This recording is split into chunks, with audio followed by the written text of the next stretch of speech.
నమస్తే, welcome to four sides TV. ప్రపంచంలోనే భారతీయులు బంగారాన్ని ఎక్కువగా వినియోగిస్తూ ఉంటారు అనడంలో ఎలాంటి సందేహం లేదు. ఇక శుభకార్యాలు మొదలుకొని అనేక ఫంక్షన్ల వరకు పసిడిని పలు ఆభరణాల రూపంలో చేయించుకొని యూజ్ చేస్తూ ఉంటారు. అంతలా భారతీయుల జీవితంలో బంగారం అన్నది భాగస్వామిగా మారిపోయింది. అయితే గత కొంతకాలంగా పసిడి ధరలు ఆకాశాన్ని అంటుతున్న పరిస్థితిని మనం చూస్తూ ఉన్నాం. ఇంకా చెప్పాలంటే బంగారం ధరలు భగ్గుమంటున్నాయి. రోజు రోజుకు పెరగడమే కానీ తగ్గడం లేదు. మరోవైపు బంగారం ధరల పెరుగుదల ఎక్కడ ఆగుతుందో ఇప్పుడే చెప్పలేమంటున్నారు ఎక్స్పర్ట్స్. ఈ సంవత్సరం చివరి నాటికి 1,50,000 రూపాయలకు చేరినా ఆశ్చర్యపోవాల్సిన అవసరం లేదని హింట్ ఇచ్చేస్తున్నారు.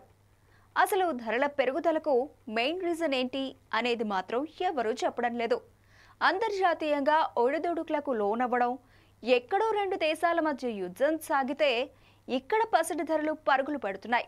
డాలర్ కంటే బంగారం పైనే ఇన్వెస్ట్ చేస్తున్నారు ఇన్వెస్టర్స్. అందుకే నమ్మకమైన పెట్టుబడిగా భావించడంతో గోల్డ్ ధరలు అంతకంతకు పెరుగుతూనే ఉన్నాయని నిపుణులు చెబుతున్నారు. ఇకపోతే బంగారం ధరలు అందనంత ఎత్తుకు ఎక్కి కూర్చున్నాయి.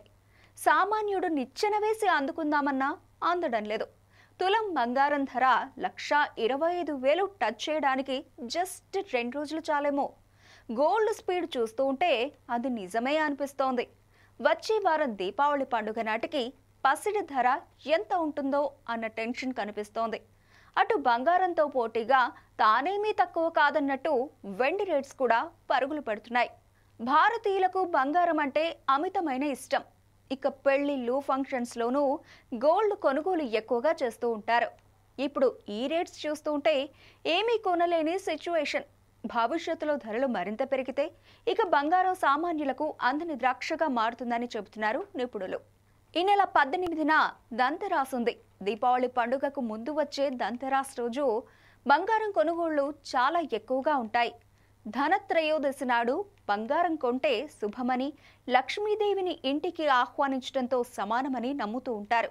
కానీ బంగారం ధర ఇంతలా పెరిగిపోవడంతో ఈసారి గోల్డ్ విక్రయాలు ఎలా ఉంటాయో ఇప్పుడే చెప్పలేని పరిస్థితి నెలకొంది.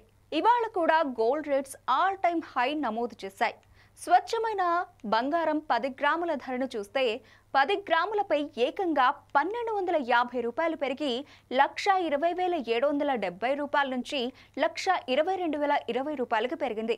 ఈ రకంగా పసిడి ధరలు పరుగులు పెడుతూ ఉంటే ఇక సామాన్యులు కొనే పరిస్థితి ఉండదని నిపుణులు అంచనా వేస్తున్నారు.